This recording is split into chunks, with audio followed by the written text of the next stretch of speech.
les premières séances de méditation, j'ai eu l'impression que j'avais passé 30 ans de ma vie à vivre en apnée.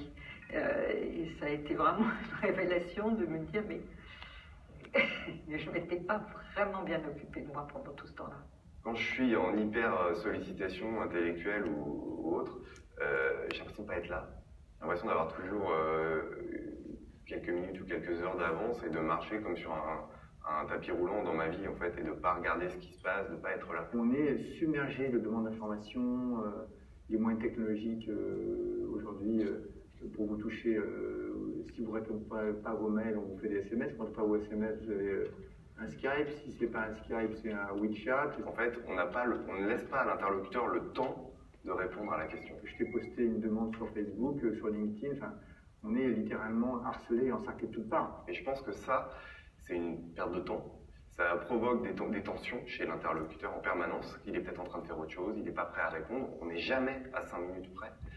Et ces temps de méditation qui permettraient aussi de se mettre à la place de l'autre, je trouve apporterait une sérénité dans les entreprises et sans doute une capacité à trouver des solutions plus calmes, plus posées et sans doute plus constructives. Je pense que pour faire face à ça, la seule solution, il me semble, la seule solution, c'est de pratiquer le ralentissement intérieur. Alors je pratique en permanence en fait, c'est-à-dire n'importe quand, n'importe où, dès que j'en ressens le besoin. Je mets à profit un certain nombre de moments dans la journée pour me recentrer, respirer. Ça peut être au feu rouge, ça peut être dans l'ascenseur, ça peut être avant une réunion importante ou avant un entretien. Il faudrait juste pratiquer 5 minutes pour comprendre qu'il s'agit juste d'être là, maintenant, et de respirer et de sentir qu'on est là. La méditation peut parfaitement se pratiquer dans son costume de travail, sur son fauteuil de travail, dans les pièces où on travaille. C'est totalement universel et c'est de revenir à notre essence même d'être humain.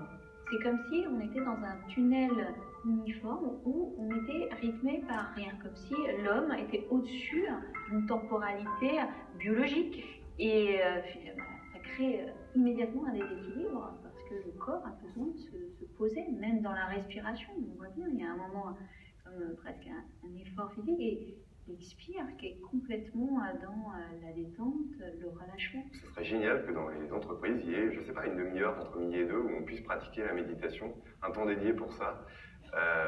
Pourquoi pas tous les jours ou 3 fois par semaine, parce que on se poserait et on n'a jamais le temps.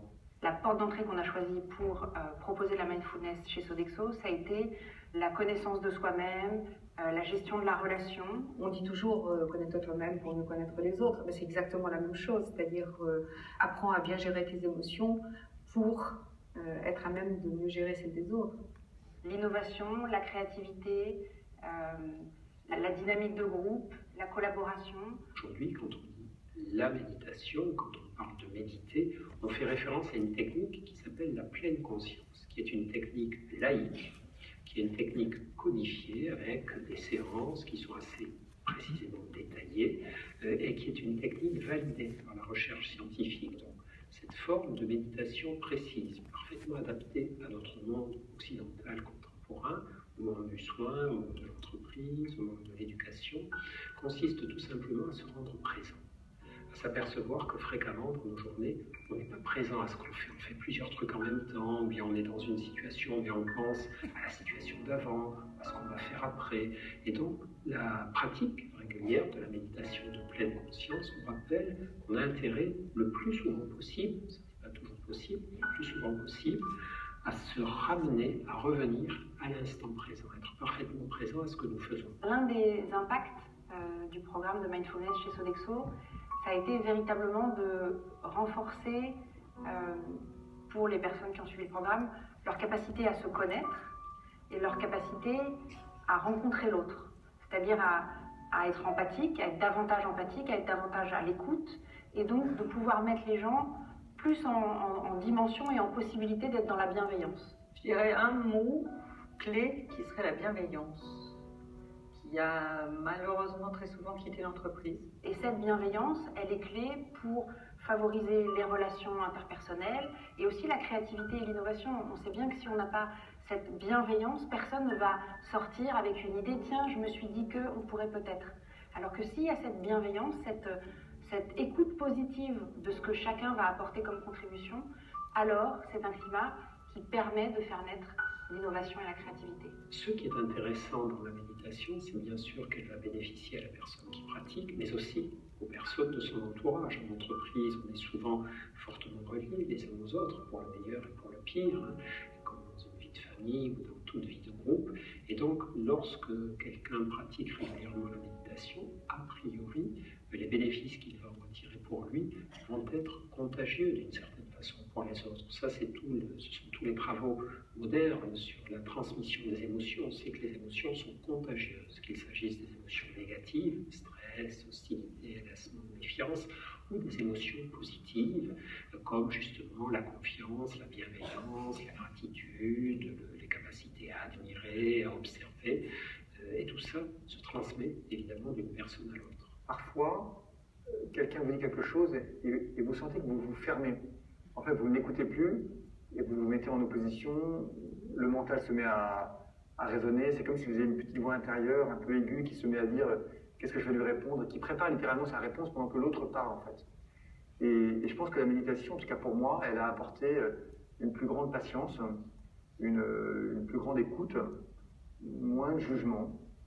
Et beaucoup de gens m'ont dit d'ailleurs que j'avais changé de ce point de vue-là. On est plus avec l'autre, on est plus dans le dialogue, on n'est pas comme une espèce de serveur internet qui part dans tous les sens. Et voilà, et moi ça m'aide énormément.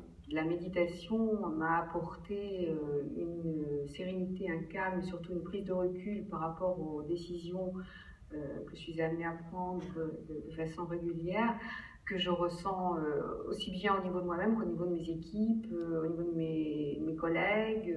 Je l'ai vu très rapidement. En fait.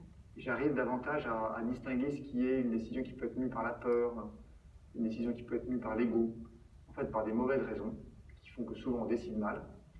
Et deuxièmement, j'arrive à mieux voir les enjeux de façon plus globale, et ça me permet de mieux mesurer les conséquences, de mieux comprendre si c'est par exemple le bon moment pour décider, donc d'augmenter au final, je pense, l'efficacité de la prise de décision. Le fait de laisser tomber la subjectivité des émotions est quelque chose de très important dans le statut, entre guillemets, de cadre dirigeant qui est amené à prendre des décisions qui sont souvent impliquantes. On a peut-être tendance à penser à la gestion du stress une fois que le stress est déjà trop installé dans l'entreprise.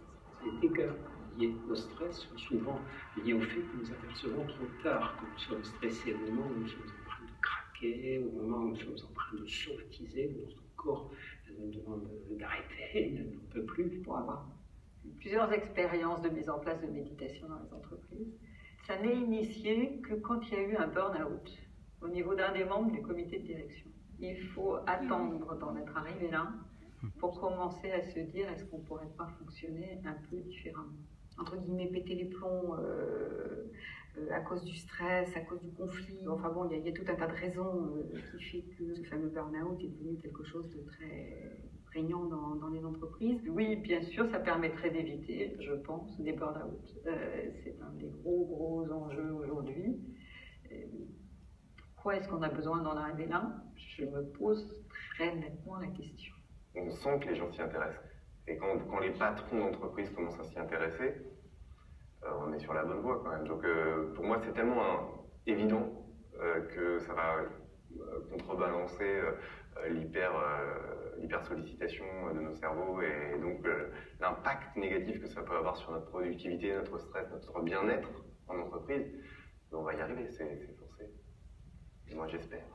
J'ai trouvé une grande ouverture d'esprit au niveau de Sodexo qui m'a dit écoute, voilà, si tu sens que ça peut nous être utile, eh ben, faisons cette proposition, voyons comment elle est reçue par les équipes et ce qu'elle produit. Et nous ne regrettons vraiment pas ce choix. De plus en plus de décideurs, de plus en plus de personnes se disent tiens, si nous proposions, si nous testions, si nous regardions ce que ça peut apporter à nos équipes, et c'est en train lentement de progresser. Mais une fois de plus, moi, ça ne me dérange pas. Je pense qu'il ne faut pas faire non plus n'importe quoi. Il y a des modes, il y a des engouements, il y a parfois des erreurs qu'il faut connaître avec les meilleures intentions du monde, en voulant améliorer l'environnement de travail. Donc, allons-y tranquillement, la méditation peut attendre. Ça fait 2000 ans que ça existe, donc on n'en est pas à quelques années de plus ou de moins.